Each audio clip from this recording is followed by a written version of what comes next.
both an honor and a privilege to address you both this evening.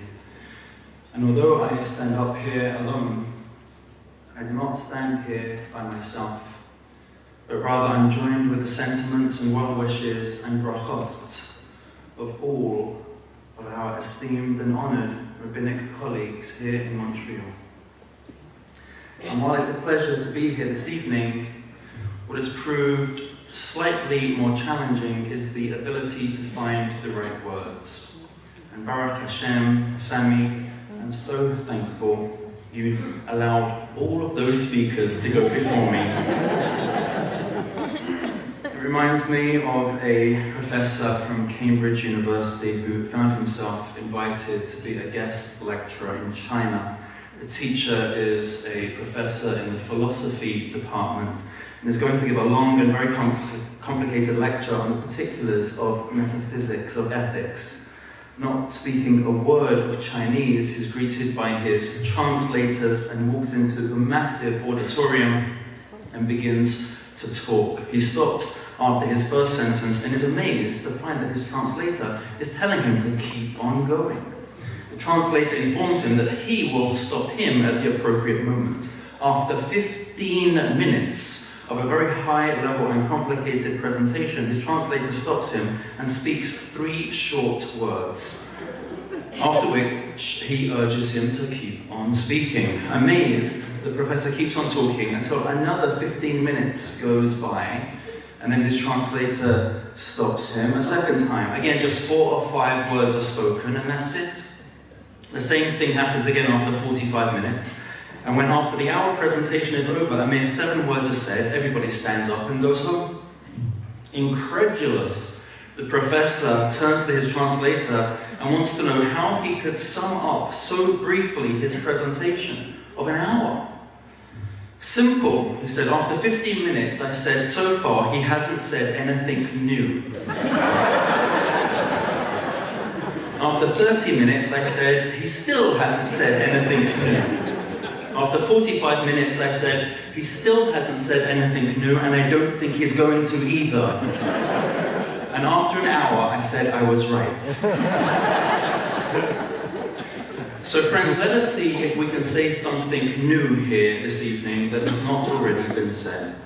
And let me begin by saying that TBDJ has been blessed with someone who is kind, caring, patient, learned, grounded, sensible, level-headed, community-minded, and gracious. And to have been blessed, truly blessed, with a leader of the caliber of Lisa Steinmetz has been nothing short of a bracha to your entire community.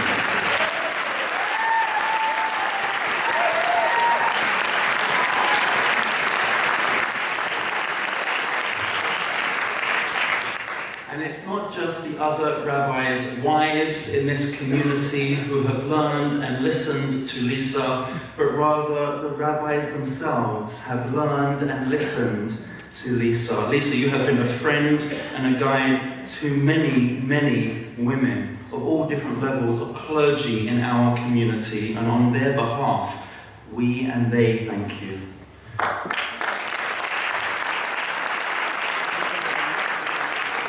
Now, being the rabbi of the panel, you'll excuse me, but I'm going to say a Devar Torah, and I'm turning, it's an occupational hazard, it happens occasionally, and I'm turning our attention to Moshe to get to the very heart of what your careers have been about here in Montreal. The pasuk says, "V'yifen kol v'cho v'yar ki ein ish." Moshe turned this way and that way, and he saw that there was no man. This is the Torah's description of Moshe going out to stop an injustice as a Jewish Hebrew slave is being beaten by an Egyptian. But the Torah is lying to us. It's simply not true. How could it be that he saw there was no person? There must have been thousands of people there. It was a building site.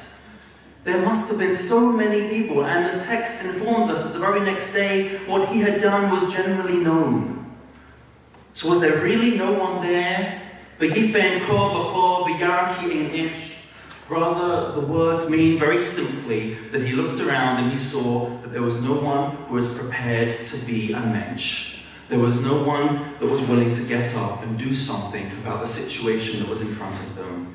Rabbi Steinmetz, Lisa, v'yifen kol v'cho v'yar ki ein ish. You saw that there was something missing here when you arrived, and so you created it. You realized that there were deep opportunities for Jewish life and living, and you developed that in your teachings, in your programming, in your welcoming atmosphere, and in the love that simply is the two of your personalities. You understood the need for a radicalized, individualized attention, and you provided it.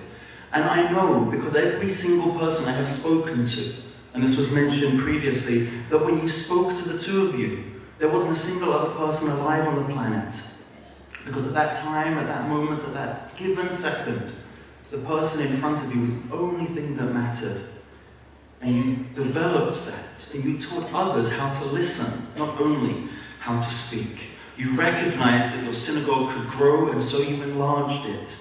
And not the other way that the other Ashkenazi synagogues have developed in our city, by perhaps only narrowly focusing upon the more religious and more traditional elements of the community, but you have made TBDJ an example of a place for all Jews of all backgrounds, because you believe that all Jews counted and that all Jews matter, no matter of their religious affiliation.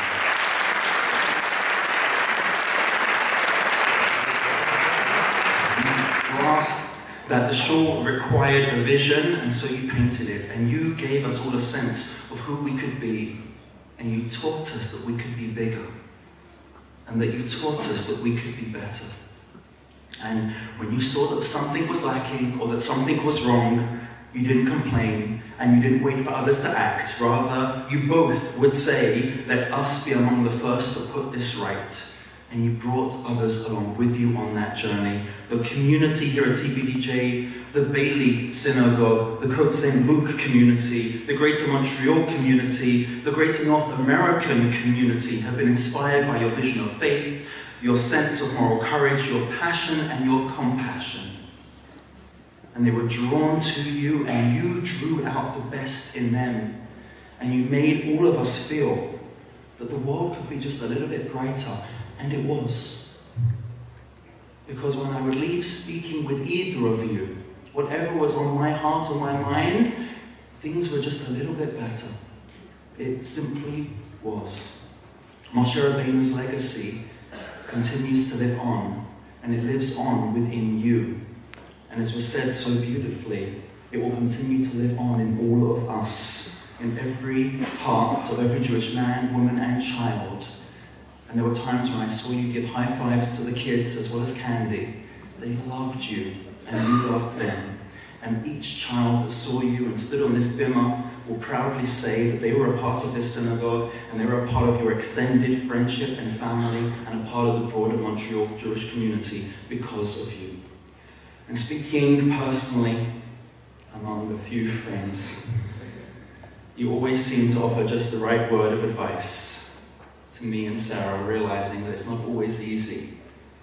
And sometimes colleagues would turn to you with all sorts of questions, and sometimes all sorts of doubts, and even hesitations.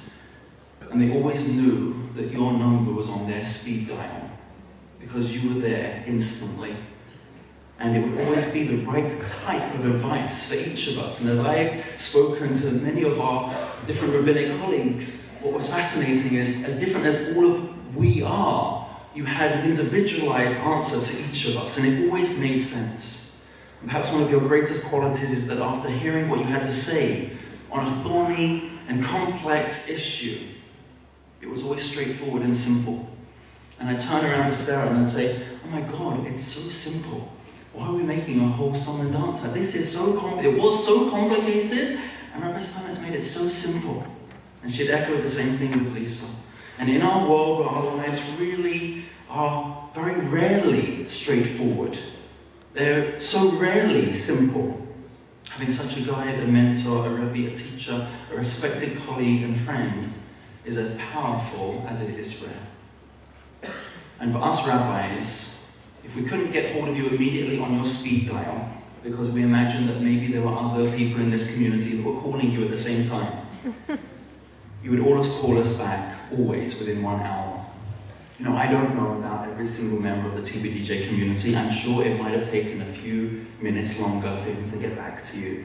But for some reason or other, when I needed you in real time, you understood that you needed to respond as quickly as you could. 60 minutes was all it took.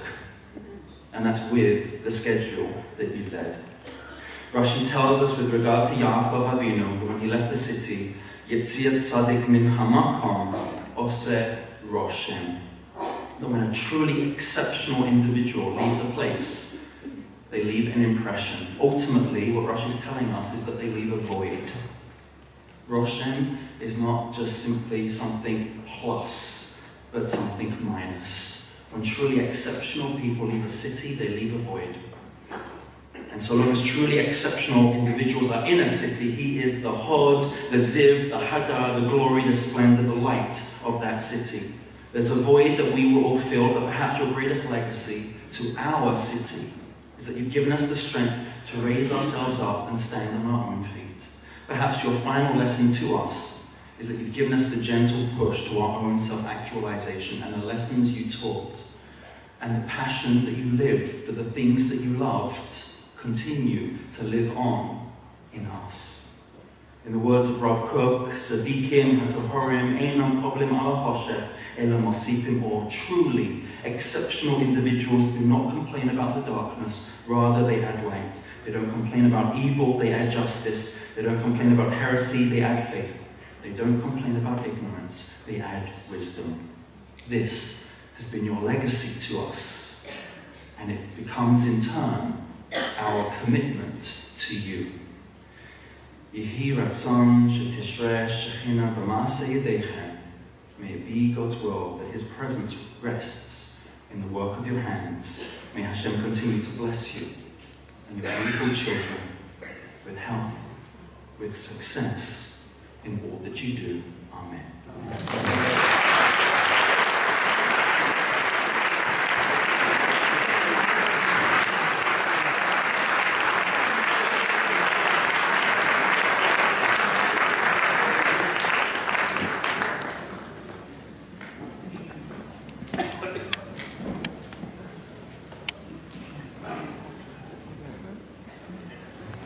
Rabbi, it's one thing to be complimented by friends and by students, but to be complimented and adulated by your confreres is perhaps the highest type of compliment. And I must say, there's been a lot of speeches, etc., so if ever you forget who you are, we're going to give you the tape, and you just put it on so you get reoriented in case you ever have some doubts. And if you don't like this video, we have another video, so you'll have a lot of options when you go to New York. I'd like to just take this occasion to acknowledge, and I'm sure I'm going to leave people out, firstly, the people who have helped so much in making this evening possible, Stephanie and Carolyn Steinmetz.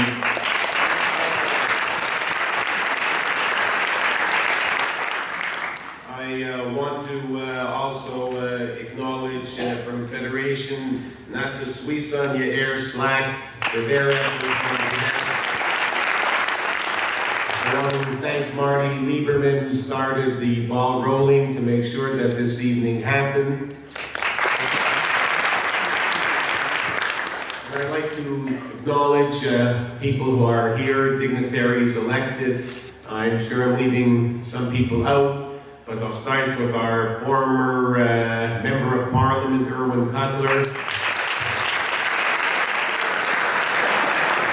who now doesn't have a job, but somehow has no time, and is flying more air miles than he flew before, and somehow he'll find his way to make his mark in human rights somewhere, somehow, and on a big scale. And we wish him every success in doing so. I'd like to acknowledge, and this is sorry for the priorities, Rabbi Whitman, Rabbi Fishman, Rabbi Zeitz, Rabbi Shire, and any other Rabbanim, please accept my apologies. We have members here from the city of Côte St. Luc. I'd like Mike Cohn, Stephen Elderly, Mitchell Brownstein, and Dodo Burko.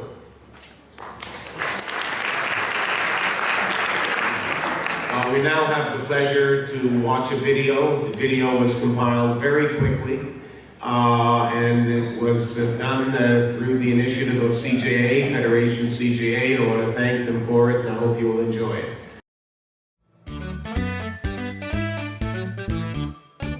Montreal is the place to be.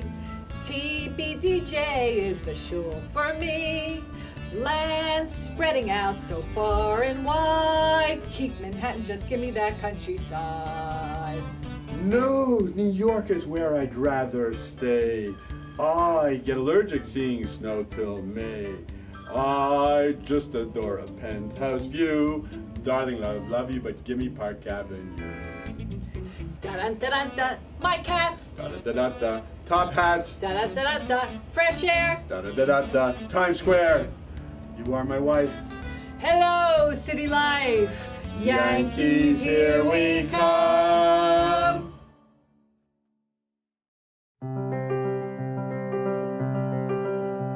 I'll never forget the day I met Lisa and the rabbi. It feels like yesterday, even though it was 19 years ago. From the very, very beginning, they immersed themselves in our community, inspiring people all along the way. Whether it was at a Pesach Seder or the fact that they always came in great costumes for Purim, we embraced them and they certainly embraced us. I think it's pretty clear that Chaim and Lisa are very warm, caring, open individuals who care about the Montreal Jewish community, who care about Israel, who care about the community we live in, and have been embracing of everybody. The rabbi has brought tons into our synagogue and into our community as a whole. I would say the one thing that pops out in my mind right now is the rabbi brought a lot of sincerity into our congregation. He means what he says and he says what he means. He's warm, he's engaging, he's intuitive, he understands where he needed to bring people in and have them feel more comfortable. The rabbi is an unbelievably down-to-earth person. He's somebody that the community was able to connect to from every aspect, everyone in the community. He's a real person, which is very hard to be in public positions. He's a real person. And that's something I believe that's brought so many people so close to him, and really why he's so loved by everybody. Chaim and Lisa live their lives as though there are no walls on any side of their tent. And Chaim's shul is just the same way. I was there for his first talk. I was impressed then, but it wasn't only the intellect that impressed me, it was the personal that impressed me. This was a person not only of real substance, but a person whom you could relate to on all interpersonal levels. His message that he has repeated week after week, year after year, has been a very strong one, a very powerful one. Make the shul a home. Greet everyone, welcome everyone. Our shul is full of a new generation of younger people who are actually running the shul at this point. He's also made it his business to stay close to the older generation, was very much involved in getting the right wing of the shul, the left wing of the shul, the religious, the non-religious, the old, the young, together. The definition of a great leader is someone who not only leads by example, but leads by teaching others how to become leaders. He feels this tremendous obligation to help people, to educate people, to give to people. Those were our values as a couple, that it wasn't going to be just our synagogue, but that we viewed our involvement as being important for the entire community. Chaim has a broad vision for what Jewish community means. For him, his pulpit is the Jewish people. Whether it was his involvement at Federation or his involvement in advocacy, he really had an impact in everything he did. He made people understand what it meant to volunteer and to know that giving of yourself is the most important mitzvah that there is.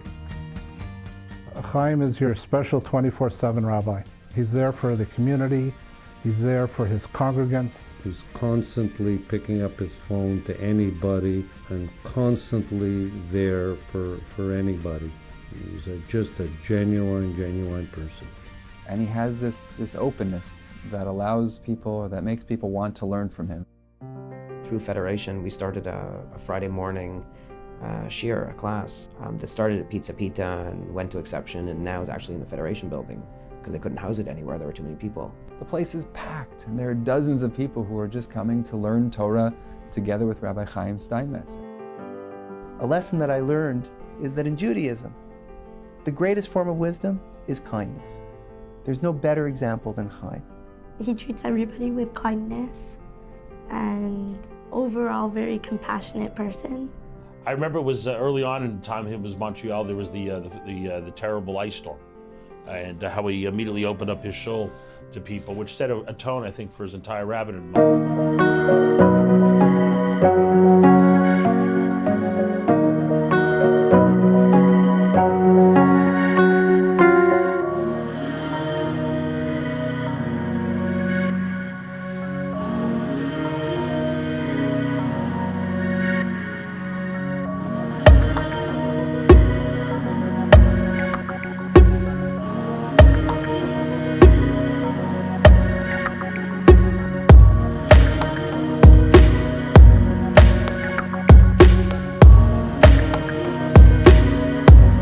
This year, for the chairman's mission, we had the privilege of traveling to Poland and Israel. And who did I have by my side? Chaim. Leaving Poland and arriving in Israel, I don't think you ever see Chaim's eyes light quite as brightly as when he's walking towards the wall in Jerusalem. One can forget so easily that he's a rabbi because he's such a great person and such a warm person to interact with. One of the expressions that we learned from the rabbis in Pirkei Avos, it says, "Aseh lecha rav v'kaneh lecha chaver." I think the rabbi, his impact in the community, he's been both a rabbi, a colleague, a friend, a mentor. Chaim has impacted how I see what it means to be a rabbi in the Montreal Jewish community. That it's not a narrow vision, it's not simply looking at what I can do for the people who are standing in front of me, but I have to think of the whole broader Jewish community. His involvement in Federation has been deeply inspiring for me. He's had an impact on the rabbinate, he's had an impact on the congregation of TBDJ, he's had an impact on the community. He's been a very integral part of the Federation and the Jewish communal leadership structure. He's had an impact in terms of this community's relationship to the state of Israel. He's been ubiquitous in his presence and in his profound impact. He's been a rabbi for some time now. He's never lost his enthusiasm for what he does. He's never lost the love for what he does.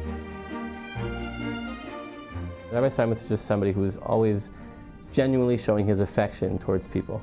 And I think that will be kind of the lasting image that I have of Rabbi Steinmetz, always happy and sharing that and trying to spread that to everybody. And that legacy, I believe, will continue in the shul even after he moves on to other pastures. I'm not saying greener, I'm just saying other pastures. He really taught me this lesson of joy. Joy in everything that you do.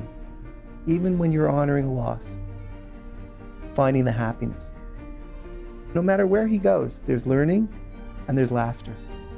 I mean, you look at him and you just say, L'chaim. You know, he's just, there's light that comes from inside of him. Rabbi Steinmetz, we'll miss you. We wish you much hatzlacha. Rabba will always be your talmidim. We will always take with us your warmth and your compassion and your sincerity. We'll miss you so much. You did a tremendous job here, and I think you'll be enormously successful in New York as well. If I may borrow an expression that we learned from the rabbi, instead of saying goodbye, both Edie and I would like to say Lehitraot. Vicky and I would like to wish you bracha, hatzlacha. You've been a role model for what Ahavat Yisrael, the love of Israel, is all about. Pascal and I really want to thank you for the tremendous impact you've had on our family and frankly on the Montreal Jewish community. Much success in all your future undertaking and endeavors, and look forward very much to visiting with you in the very near future. Rabbi Steinmetz, on behalf of Natalie and I, really want to wish you the best of luck, the best of success in New York, and you're welcome to come back home to Montreal anytime. Chaim, thanks for all the advice and the love that you and Lisa have shared with me and Abby and our entire community over these last many years. V'hatzlacha Rabba, and we'll miss you. And I wish you and Lisa and the kids only the best in the future. Hatzlacha Rabba. We're here for you, anything you need, and of course, I'm sure you'll be there for us. Abba, I want to wish you a big mazel tov, and I'm so proud to be your daughter and so proud of everything that you've done for the community. Even though you're in New York, you are still a Montrealer, you are still a Habs fan, I hope. I hope if you lose that, we're in trouble. And I wish you well. Chaim, Lisa, it may be bittersweet for us to see you leaving even for this wonderful opportunity. But you should know that when you leave, you take a piece of each of us in your hearts. And you should also know that a piece of you has stayed behind in each of ours. But I'm taking a Greyhound on the Hudson River line.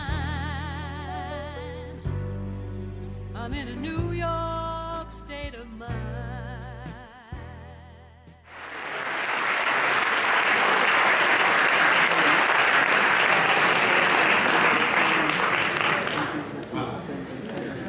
Now I would like to call upon the president of TBDJ, who's really done a superlative job in leading this congregation, and hopefully will continue to lead this congregation.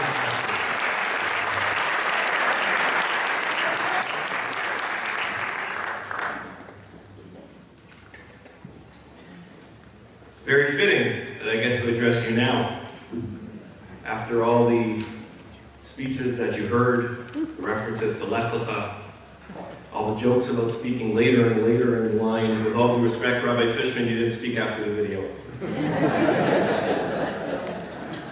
But it is fitting, because every Shabbat over here, I practice for this. I get to speak after the rabbi, after everybody's gotten to their high. I get to speak with a sense of cholent in the air, with the hour getting late, and I will not be insulted if half of you get up, start folding your talises, and the other half start going out the door to the Kiddush. Rabbi, Lisa, there's 400, 500 prospective rabbis, 500 plus members of our search committee, Mr. Mayor and every member of parliament, our past presidents, my fellow members of TBDJ and members of the executive and board of directors, all our community leaders and all our friends, thank you very much for coming this evening. Rabbi, the topic that you spoke about very often over the last 20 years was that of Rabbi Akiva and his optimism. Several times you would quote the story from the Gemara where Rabbi Akiva and several other rabbis would be in Yerushalayim, and they approached the Temple Mount. They would begin to cry, they would begin to weep, and he would be laughing. All they saw there was a fox emerging from where the Kodesh HaKodashim used to stand. And he was laughing. And you spoke about how he, in that, saw signs of hope and proof of future redemption. And I remember talking to you a couple of times about it and asking, didn't he see what they saw? Didn't he see the destruction? And you pointed out that he didn't necessarily laugh instead of crying, but rather he saw the destruction too, and naturally he wept like everyone else. But his optimism overcame his mourning, and he turned to laughter while they kept weeping, because that was just a much more productive focus to have. Just like you demonstrated to us, the future can be held in one's hands once you grasp both the past and the present. But at that point, the laughter of optimism is the strongest path forward. I learned from you many things. We learned many lessons. We heard many lessons that you taught folks tonight. One of the items I learned from you is to repeat sermons wherever and whenever possible. So I'd like to turn to what I just said a few days ago on Shabbat. It's never too soon. It's fitting that we read Parshat Lech Lecha. Absolutely. I'll tell you, there were some that were suggesting that we should time this around the Parsha of V'zot HaBracha. Some others said Shlach. We should take it into we're the authorities here, it's Shlach. Some others said, grammatically, it's Vayelech is the appropriate Parsha. But if you ask me, Renee is correct. And Renee, president of the Shul, standing up here saying you're correct, time for you to enjoy the moment. It's fitting because not that you're about to go on a journey, but it's fitting because you came on a journey 20 years ago. It's not fitting because just after the journey began, there was a story of Stom, where 20 years later Avram received his bris, as we talked about. None of that. Your journey began 20 years ago. You left your homeland, you left your family, you went on a mission, as was pointed out, and I will say, you completed that mission here.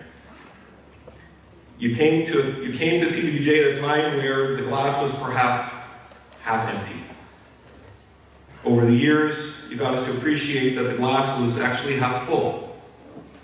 And right now, I must tell you, you've genuinely convinced us that some of the drinks, some of the best drinks out there, are simply made to perfection when they're infused with a half a glass of air. Doesn't stop the folks at Kiddush from filling their cups fully, but we have that recipe of yours now, and nobody can take that away from Congregation TBDJ.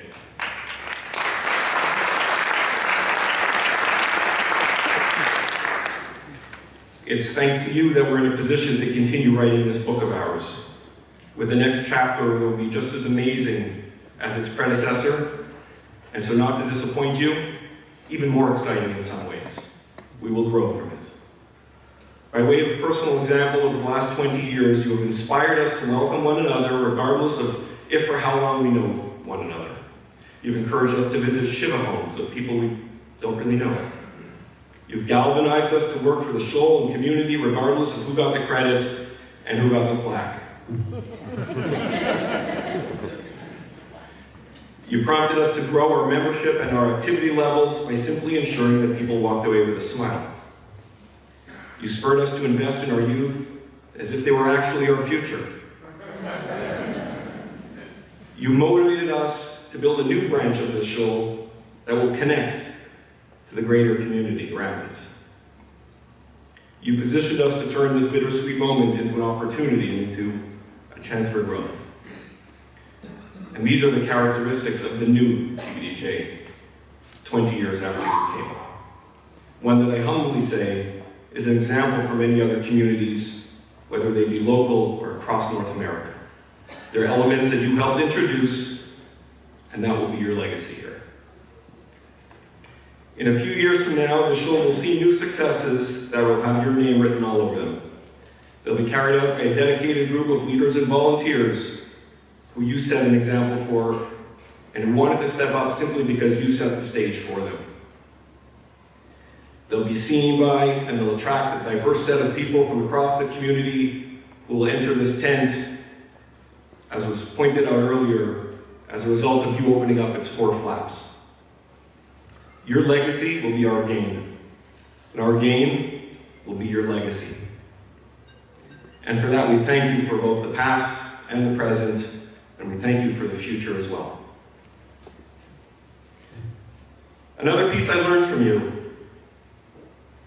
is that when in doubt on how to end a sermon, just say, Am Yisrael Chai. And step down.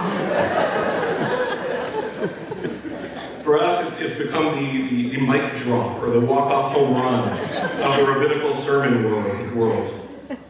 It has this unique way of turning the tear into a smile and turning the snore into what a sermon. So I don't want to steal your thunder and end that way. I'll instead close with something else that you would often repeat. Something you would tell new brides and grooms. You tell it to many bar and bat mitzvahs. You'd occasionally tell it to newborn babies when you didn't prepare anything special for them. You would tell them to never forget where they came from. And now, we wish the same for you. As you head to New York, where the GPS is known to sometimes fail in the midst of all the tall buildings, we hope that you'll remember where you came from. And we don't mean Muncie. Please remember your accomplishments here. Remember your accomplishments and watch the accomplishments that will follow as a result of your presence. And remember all the accomplishments that you'll be able to bring to any community you reach. To paraphrase the old joke about the hockey coach in LaSalle, you can take a rabbi out of Montreal, but you can't take Montreal, and certainly not Congregation TBDJ, out of the rabbi.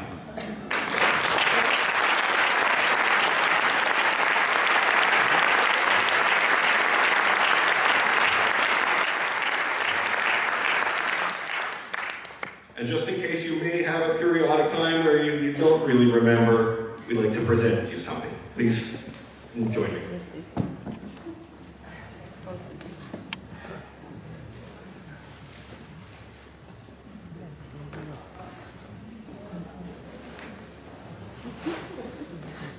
Oh, wow.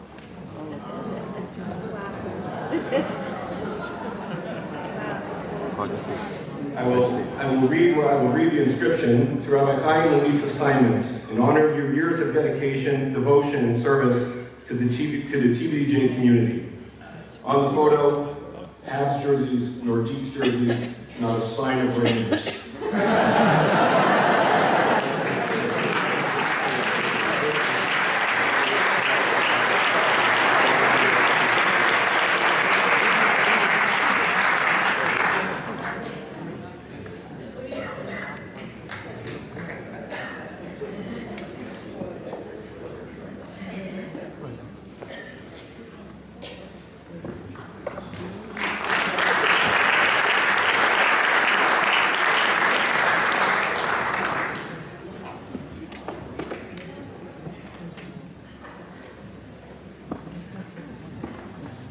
Lisa and the Rabbi, they're all yours.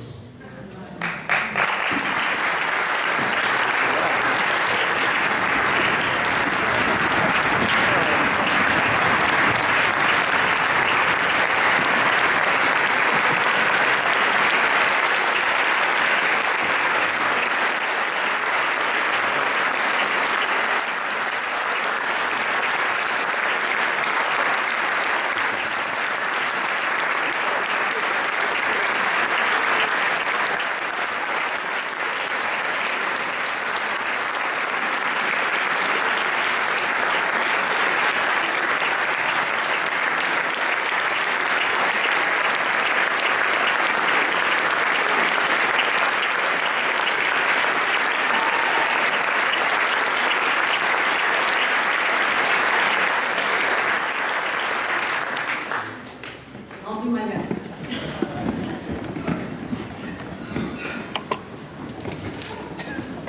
I need you. I'm going to keep it short. I really didn't prepare anything because I was just too overwhelmed every time I started to think about something and started to think about what I wanted to share with you. The message that I wanted to give, I started crying.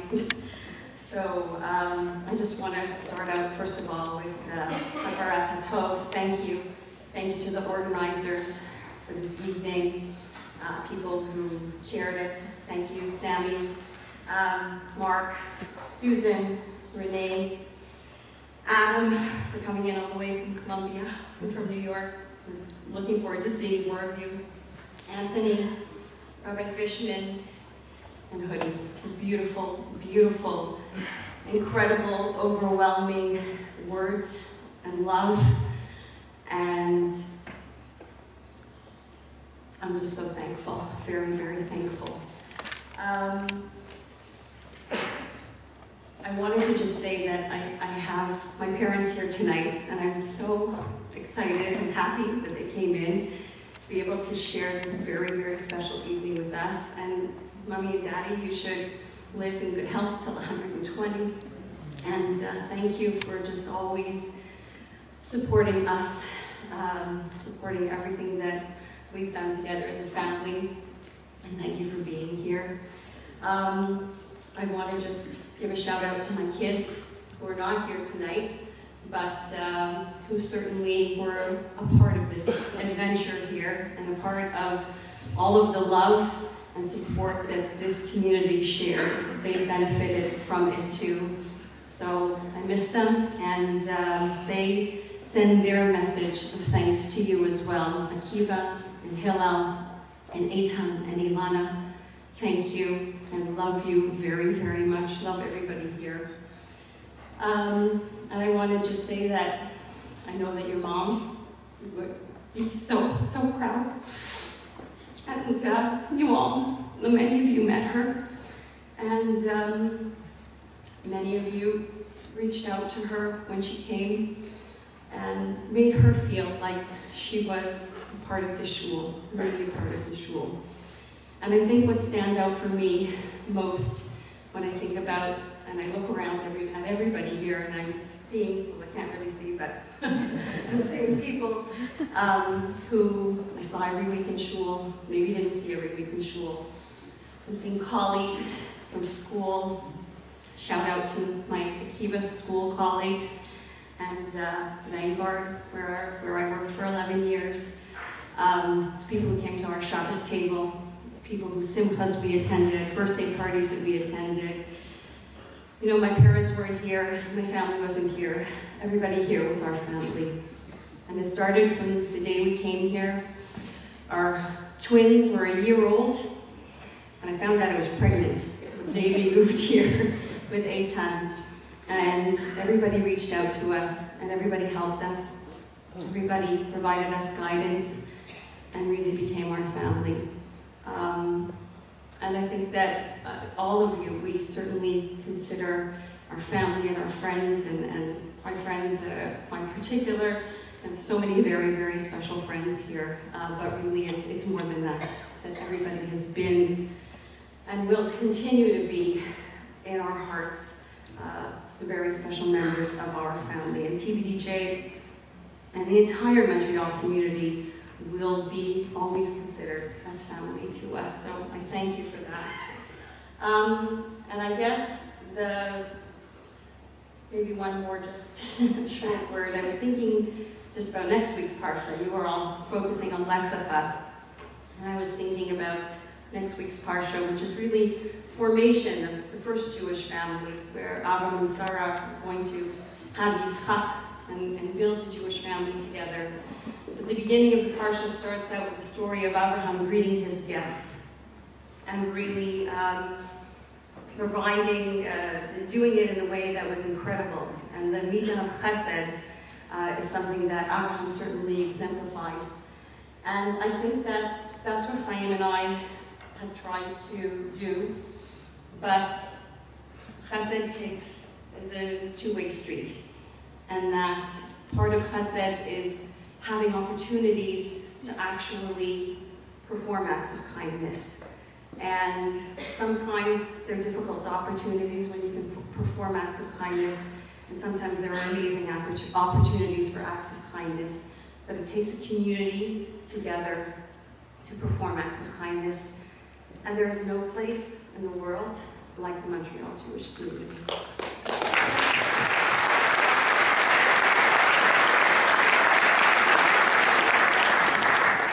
And we have felt that it's our privilege to have had those opportunities, whether it be through the Federation. We've both been on the March of the Living, through our work, through our respective work, through our roles here at TBDJ, that really you gave us those opportunities to grow in terms of our level of chesed. And we have learned from all of you as well. And I think that is the greatest kindness that we can give to one another, is to just be able to continue that growth. And that we certainly hope that chesed that has been extended to us and that we've shared is something that will continue forever. And just thank you for all the love.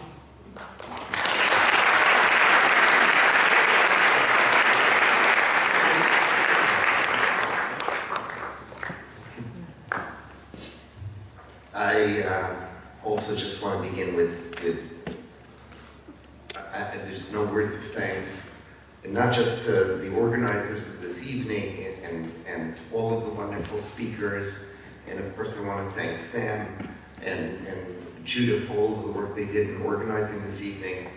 I want to thank all of you for coming. I guess, they always talk about what's a true test of friendship. I guess a true test of friendship is listening to an hour and a half of speeches about some guy. That's a true test of friendship. And now you have to listen to one more. But I'm not going to talk so much about myself. I have to offer thanks to this community. I'm going to do it through a couple of words I'm going to say in a moment. But first I want to begin by thanking my wife. I learned one very cute quote after living in Canada, and that is the quote of Lester Pearson, who used to say that behind every successful man stands a very surprised woman.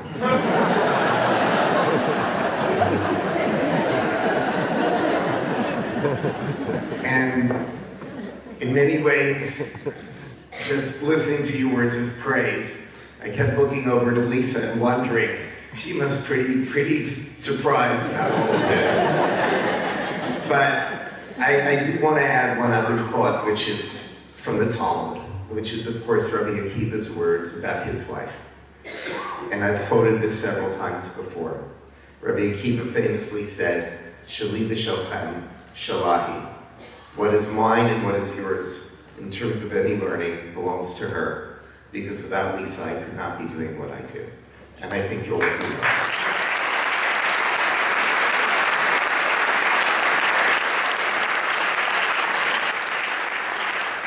Before I begin with some of the notes that I prepared, I do want to go back to a point that virtually every speaker touched on, and which I guess has become my signature here in Montreal, which is the idea of saying hello to everyone. And I've gotten some very nice emails from people in gratitude for our friendship and relationship over the years. And one of them came from someone who is now a fairly nicely involved member, who told me about the fact that he came in to shul on Shabbat because his kids were going to Jewish school and he just wanted to see what a synagogue is like. And actually the first Shabbat, no one said hello to him. But the second Shabbat, I made sure I ran over and I said hello, and I got to know him. And from there, his involvement, not just in the synagogue, but in the Jewish community, deepened. And I mention this because, you're praising me because this is my signature act. The truth is that the key to Jewish continuity, the solution to many of the problems we feel we have as a community, can be solved with one word: hello. And we just have to remember that. If we go and make someone who's walking into shul for the first time, someone who maybe feels a little worried and concerned because they haven't been there, if we can make them feel welcome, we can change the course of our future and the course of this community. I say this and I preach this, not just because it's something I like, but because you can really see the results. And you can see that communities that are welcoming begin to thrive and grow, and communities that are not begin to shrivel and disappear. And so I just wanted to repeat that point before I even got to my remarks, because it is just too important for us to forget. But I didn't want to say very much because, from my perspective, this is the third time I'm giving a farewell address. I gave one on Yom Kippur Yizkor, but then this past Shabbat was the Goodbye Shabbat, so I gave another one this Shabbat. And now I have to speak again tonight. So tonight I'm going to speak very briefly. I haven't eaten dinner yet, so I certainly want to have something. But I want to speak based on really a very beautiful passage in the Talmud at the end of Megillah, where one rabbi gives another rabbi this very interesting and beautiful blessing that you should one day be wrapped in silk. And actually the blessing comes true in a manner that's even more wonderful than you would imagine. Be wrapped in silk means you should get some nice clothing, you should become prominent, and actually it ends up happening at a wedding where he happens to be taking a nap, and the guests, it's a celebration in his family, and the guests begin to dunk their coats on him. So he actually ends up having this wonderful fulfillment of this blessing that not only is it that he's wrapped in silk, but actually he has this wonderful celebration to go with it. So he goes back to the rabbi that gave him the blessing, and he said, I want to tell you how the blessing came true. And the first rabbi looks at the second rabbi and says, why didn't you say, when I gave you the blessing, v'chein lamar, and so should be for you. And that is, by the way, the Jewish practice. If someone comes and praises you and blesses you, your responsibility is to say v'chein lamar, and so it is to you. So you've given me an hour and 40 minutes of praising and blessing. Let me give you at least 2 or 3 minutes of praise and bless in return. And I have to tell you, and I know you tried to sort of inculcate that within the video and in all of the speeches. Yes, I am going to remain a Habs fan. I have all of those Habs caps. We're going to Rangers games, we're going to wear the Habs caps. It's okay. This is very serious. But the truth is that aside from this is really a very special place. I don't think a person who lives here for 19 months, let alone 19 years, can ever forget this place. The Montreal Jewish community is unique, and it's unique for a variety of sociological reasons. It's an Anglophone community in a Francophone province, and Anthony Housefather mentioned some of the things we did together, because we do sometimes feel a little bit on the outs. Sometimes we feel a lot on the outs. And that creates a certain dynamic within our community that forces us to have a sense of solidarity. But it's a lot more than that, because this is a fascinating community. It's a fascinating blend of Haredim and Yiddishists and Ashkenazim and Sephardim, and we have a remarkable percentage as well of families of survivors and survivors, which gives Montreal a completely different flavor. It gives us a certain intensity about our Jewish identity. It gives us a profound sense of solidarity. It gives us a profound sense of Yiddishkeit, of love for what it means to be Jewish. And if I have to put my finger on what is unique about Montreal, about what is unique about this Jewish community, it's our heart. This community has a Jewish heart that is unique, that is filled with that little extra 2% of warmth and solidarity that you simply cannot find anywhere else. And that is something this community should be incredibly proud of.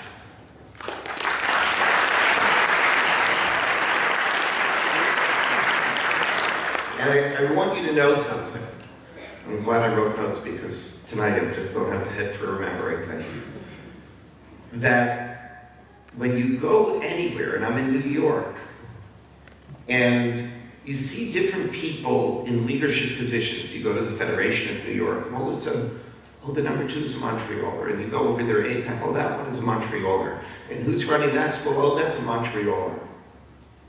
You recognize the fact that this community has been an incubator of remarkable Jews. This community, because of its unique, whatever it is, je ne sais quoi, whatever it is in this community, it has created remarkable Jews and created a remarkable community that makes an impact not just here, but all over the world. And this is what I am incredibly proud of. So you have come to offer me praise. I need you to know that I am who I am today because I have lived in Montreal for 19 years, and I am a Montreal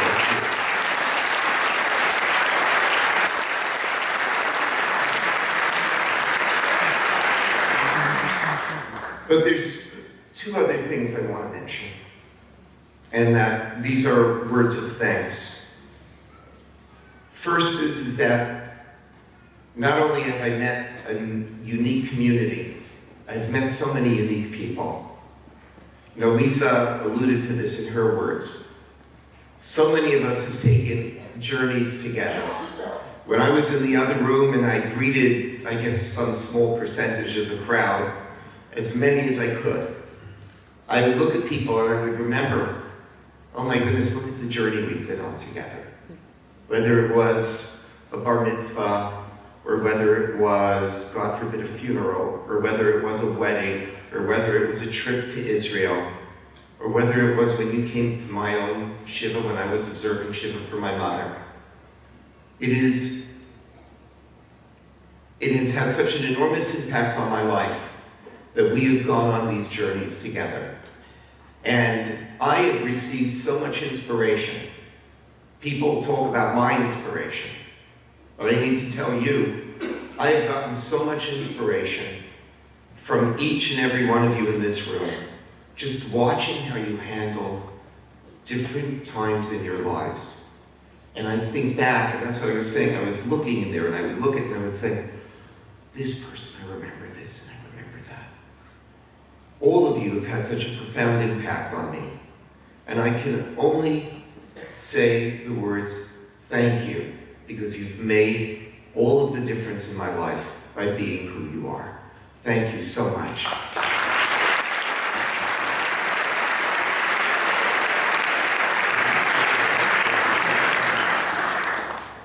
There's one other thing I do want to mention, and that is that I don't usually brag. You guys know this, you know that's why before I came to this evening, I was lying in a fetal position. I'm not into this sort of thing. I don't usually brag. Tonight I'm going to brag about my shul, because this is a unique shul.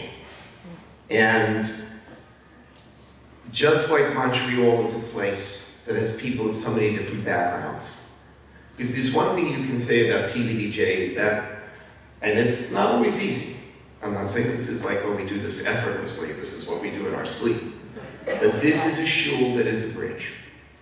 It is a shul with a remarkable spectrum, and it's unmatched by any other synagogue in this community, in which we have people of very different philosophies and affiliations sitting together under one roof.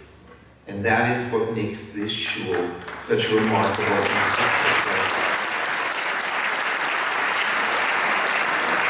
And this shul is always vibrant.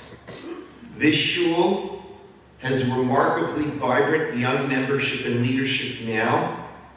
It is vibrant now, and I have no question, when I come back 20 years from now and no one remembers me, it's going to be vibrant then too.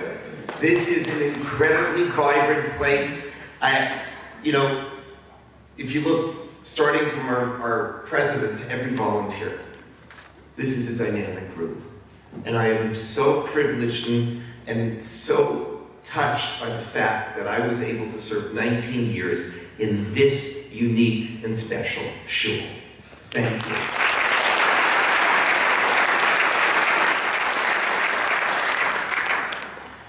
So as farewell speeches go, when you hit the third one, you begin to just make it a bit shorter.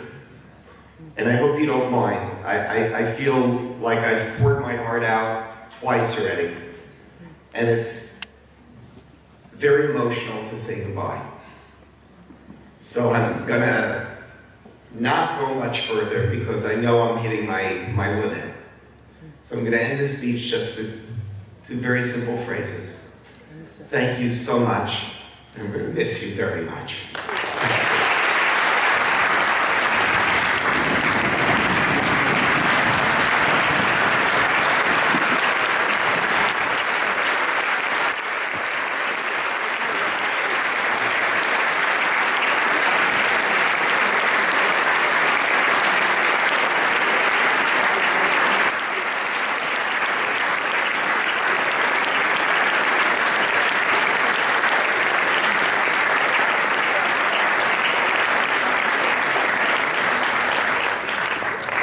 Didn't end with Israel time. You're all invited for coffee and tea, an incredible program. Your patience for 2 hours, a real tribute to you, Rabbi.